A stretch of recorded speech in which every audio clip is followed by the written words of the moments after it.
No has subido video hace como 1000 años. ¿Sabes cuánto tiempo he esperado un maldito video, hijo de tu madre? ¡Me cago en tu libro, bitch! Hola amigos de YouTube. ¿Cómo están? Espero que bien. Luego de otros 82 años por fin les vengo con un nuevo video en el que les contaré una nueva creepypasta. La del día de hoy será una llamada El Ascensor, espero que les guste. Pero antes de empezar le envío un saludo a Pamela Mayrina Espinosa, ahora sí vamos a empezar la historia. Todo ocurrió una cálida noche de verano, de esas en las que, aunque la temperatura es agradable e invita a dar un largo paseo bajo la luz de las farolas, da la sensación de que todo el mundo se ha puesto de acuerdo para encerrarse en casa. Eran, más o menos, las 2 de la madrugada. Había pasado varias horas vagueando ante el ordenador, así que decidí que era momento de estirar los músculos haciendo algo de ejercicio, bajando a la calle para tirar la basura y fumar un cigarro. Me calcé unas zapatillas de deporte, me dirigí a la cocina, saqué la bolsa del cubo y le hice un par de nudos.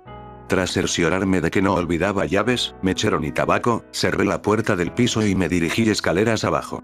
Habría podido elegir tomar el ascensor, pero, teniendo en cuenta que a esos cacharros les suele dar por pararse de golpe, habría sido un error quedarme encerrado dentro con la única compañía de una maloliente bolsa de basura. Recorrí los pocos metros que separaban mi portal de los contenedores, disfrutando del ambiente de soledad que reinaba en mi calle, unido a la tenue iluminación y la invisible caricia procedente del asfalto caliente bajo mis pies.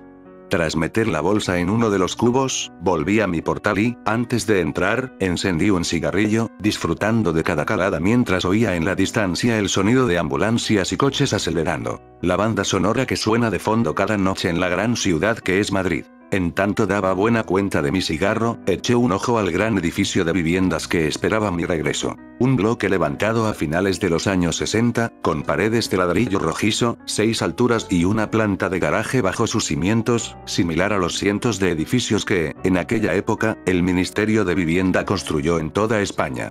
Junto al portal, aún se conservaba la placa que daba fe de ello. Mis padres fueron los primeros dueños de la casa.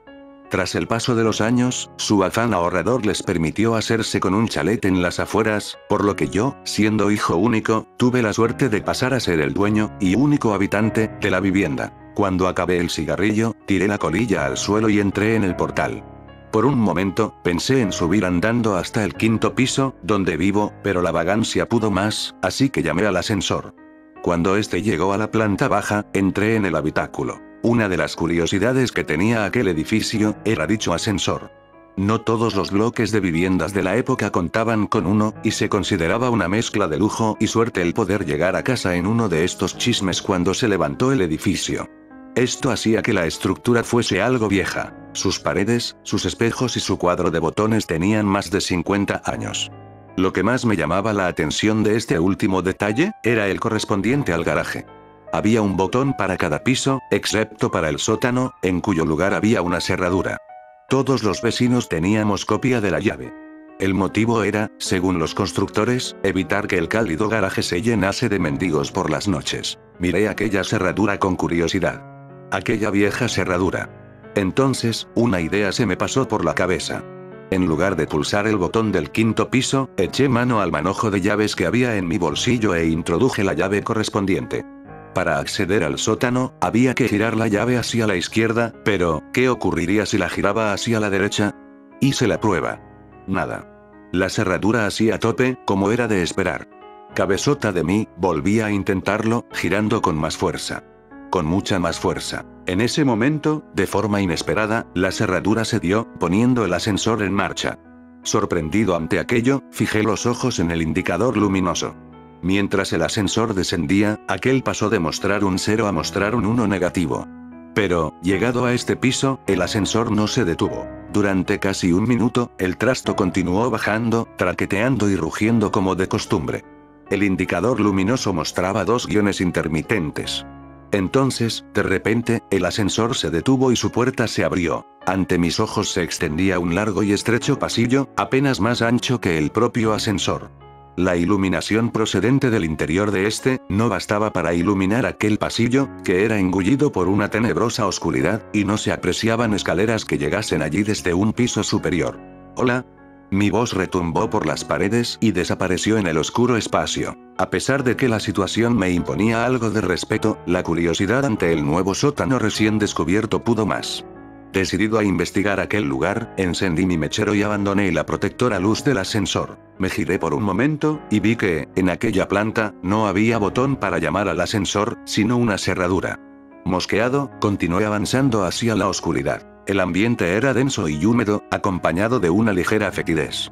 A unos 20 metros, el pasillo torcía hacia la derecha, desembocando en una galería a la que daban varias puertas, como en las cárceles que salen en las películas. Algunas puertas estaban cerradas y otras abiertas, y el suelo estaba lleno de polvo, cristales rotos y otros objetos. La mugre que invadía el lugar me disuadió de palpar la pared en busca de interruptores de luz, por lo que confié en la pequeña llama que portaba en mi mano. Al internarme en la galería, me agaché y acerqué mi mechero al suelo para examinar con más detalle qué eran aquellos pequeños bultos que pisaba irremediablemente a cada paso. Descubrí jeringuillas, trozos de probetas, piezas de rompecabezas infantiles, muñecas. Aquello resultaba de lo más tétrico. Me incorporé nuevamente, disponiéndome a analizar las pequeñas dependencias que rodeaban la galería. Uno de los detalles que percibí fue la falta de ventilación o iluminación exterior. Aunque era noche cerrada, no había rastro de salidas al exterior por las que se colase la luz de las farolas, ni ninguna corriente de aire que hiciese vibrar a la llama de mi mechero. Aquel era un lugar completamente cerrado, y a saber a cuántos metros bajo tierra me encontraba en aquel momento. Recorrí varias de las salitas, y vi que todas tenían elementos en común: pequeños, anticuados y oxidados camastros, mesitas y sillas. Y material médico. El lugar estaba infestado de gasas, correas, pastillas desperdigadas por el suelo. Aquello parecía un hospital en miniatura.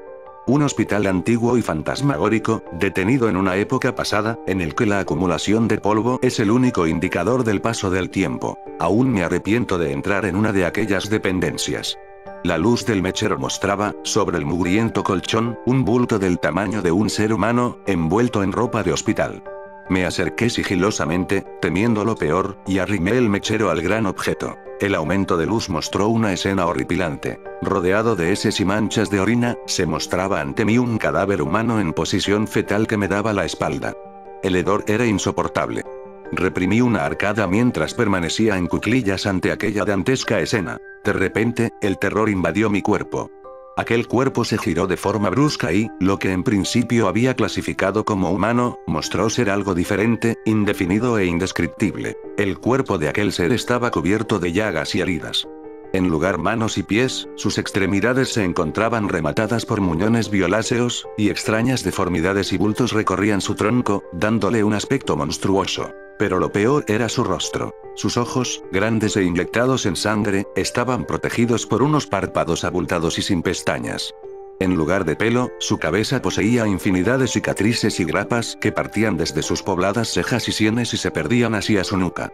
Sus orejas, irregulares y enormes, no mostraban pliegue alguno, tocando al ser de un aspecto simiesco. Tampoco poseía nariz, y de sus orificios nasales surgían 2 hilos de sangre reseca. Rematando aquel cuadro tan desagradable, se encontraba su boca. Un orificio de comisuras agrietadas, sin labios, de cuyo interior carente de dientes y lengua, provenía el peor olor a podrido que he percibido en mi vida. Sus ojos se fijaron en los míos, y de su garganta surgió un bramido gutural, ronco y a la vez potente. Grité. Grité con todas mis fuerzas y mi voz se entremezcló con la del monstruo. Teniendo en cuenta la postura en la que me encontraba, caí de espaldas sobre el mugriento suelo, y el mechero se escapó de mi mano, dejando el lugar en la más absoluta oscuridad. Mientras palpaba el suelo en busca del mechero, oí cómo crujían los muelles del colchón y, antes de que pudiese reaccionar, aquel despojo se me echó encima, lanzando una vez más su aterrador alarido. Sentí su aliento contra mi rostro, mientras apestosa saliva caía sobre mi frente, y un escalofrío me recorría de arriba a abajo. Cejé en mi empeño de hacerme con el mechero y pataleé con todas mis fuerzas, tratando de zafarme del horripilante ser. Me arrastré unos metros hacia atrás, me levanté y salí de la estancia, a oscuras, tratando de recordar la disposición de aquella planta, temiendo tropezar o dar de bruces con alguna de las paredes. Mientras huía en dirección al ascensor, pude oír cómo aquello se arrastraba entre los cristales rotos del suelo, siguiendo mis pasos. Llegué al pasillo y sentí que volvía a la vida cuando me invadió la luz encendida del ascensor abierto. Entré, pulsé el botón del quinto piso y, lleno de impaciencia y pavor, esperé a que la puerta se cerrase y el ascensor se pusiese en marcha. Sin embargo, el aparato no obedecía mis órdenes. Aunque el botón del quinto piso estaba encendido, la puerta no se cerraba. Y el crujir de cristales se oía cada vez más cerca. Me di media vuelta. Ante mí, el pasillo se extendía una vez más, engullendo la luz del ascensor. Sin embargo, ahora no sentía curiosidad ante aquella escena. Sentía verdadero horror. Quería huir de allí. Y el ascensor no se movía. De repente, se hizo el silencio. Estaba tan aterrorizado, que todos mis músculos se agarrotaron. En ese momento, el ser surgió del pasillo oscuro, arrastrándose con una velocidad y una pericia insólitas. Venía hacia mí mientras gruñía, jadeaba y chillaba como ninguna criatura conocida. Apreté repetidamente el botón del quinto piso, con pulso tembloroso, en tanto el miedo me hacía llorar y la criatura se aproximaba rápidamente. Cuando estaba a punto de entrar en el ascensor, agité mi pierna ante él, lo que lo hizo retroceder atemorizado, sin que apartase la vista de mis ojos en ningún momento. En ese instante, las puertas se cerraron y el ascensor comenzó su ascenso. Fijé la vista en el indicador luminoso. Los dos guiones parpadeantes dieron paso a un negativo 1, luego a un 0, un 1, etc. Algo más calmado, me miré en el espejo y fui consciente de mi aspecto. Mi rostro estaba cubierto de una mezcla de baba y mucosa sanguinolenta, mezclada con mis propias lágrimas. Cuando quise pasar el dorso de la mano por mi frente, descubrí que mis ensangrentadas palmas estaban llenas de cristales rotos, y comencé a sentir su dolor. Minutos antes, en aquel segundo sótano, el miedo no me había permitido ser consciente de cómo se habían clavado en mi piel. Llegué a casa y entré corriendo al baño. Los recientes recuerdos de todo lo que había ocurrido allí abajo se agolparon en mi mente, y no pude evitar arrodillarme ante el váter y vomitar la cena. Me di una ducha más larga de lo habitual. Aún invadido por el asco, curé las heridas de mis manos y esperé a que llegase el día, incapaz de dormir. A la mañana siguiente, cuando la luz del día se llevó todos mis miedos, llamé a un amigo que vivía en uno de los edificios cercanos.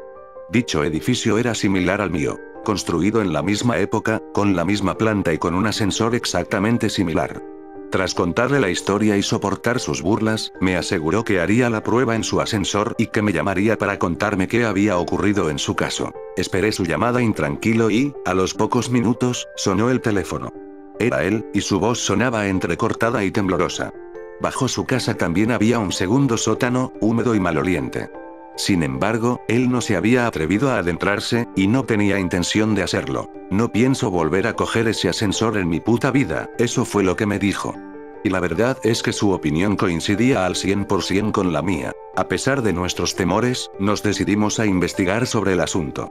Así, dimos con el que fue por aquel entonces presidente de la constructora encargada de levantar los edificios. Hoy en día un ajado anciano con un pie en el cementerio. Tras varias reticencias, nos explicó el porqué de aquellos sótanos secretos. En 1966, la recién inaugurada central nuclear de Sorita, en Guadalajara, había sufrido una grave fuga en uno de sus reactores, provocando una nube radiactiva que se extendió por los pueblos de los alrededores. El régimen franquista no podía permitir que la opinión pública tuviese noticia de un fallo en su primera instalación nuclear, por lo que contactó con las parejas jóvenes del lugar, ofreciéndoles trasladarse a Madrid, a los inmuebles en los que mi amigo y yo vivíamos, pues a pocos metros se encontraba un hospital que podría seguir la evolución de dichas parejas y los hijos que pudiesen tener en el futuro. Para disimular aún más la situación, vendieron algunas de las viviendas a gente corriente que no tenía nada que ver con el incidente, como mis padres, o los padres de mi amigo, por ejemplo. Sin embargo, la intención del régimen era muy distinta. Conocedores de las secuelas que la nube radiactiva tendría en esta gente, vigilaron cada nuevo embarazo que se produjo entre ellos, supervisando su evolución y haciendo desaparecer a todos aquellos recién nacidos que sufriesen graves malformaciones. Aprovechaban la tranquilidad de la noche, para, haciéndose pasar por encargados de mudanzas, llevar a los bebés a su nuevo hogar. Aquellos sótanos, por otra parte, eran el lugar perfecto para realizar investigaciones sobre los niños, pues nadie sabía de su existencia.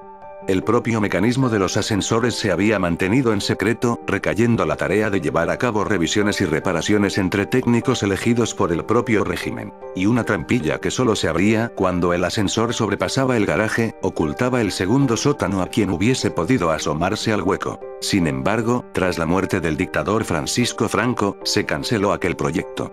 Tratando de arrojar tierra sobre el asunto, los sujetos en experimentación fueron sacrificados y toda documentación relativa al proyecto fue destruida. Casi todos los cabos quedaron atados. ¿Cómo que casi todos los cabos? Preguntamos mi amigo y yo a aquel hombre. Sí, dijo él. Resulta que, una vez, aprovechando el revuelo de los últimos días, mientras todo el mundo corría arriba y abajo tratando de hacer desaparecer pruebas y evidencias, uno de los niños desapareció sin dejar rastro, y nadie más volvió a saber de él. Mi amigo y yo nos miramos, aterrados. Nos despedimos del viejo y volvimos a nuestras casas. Desde entonces, no he vuelto a subirme a un ascensor. Y, por si a alguien le interesa, vendo mi casa. Es un 5º piso, muy luminoso. Y, además, tiene ascensor y garaje. Bueno, esa fue la historia del día de hoy. Espero que les haya gustado. Por favor, si les gustó la historia, regálenme un me gusta y suscríbete si no lo estás, así me darán más ánimos para subir más historias. Antes de irme le mando un saludo para Calu HDZ. Perdón si el locuendo no pronuncia bien tu nombre, jeje, y también les mando un gran abrazo desde Honduras a todos mis subs. Adiós y cuídense mucho.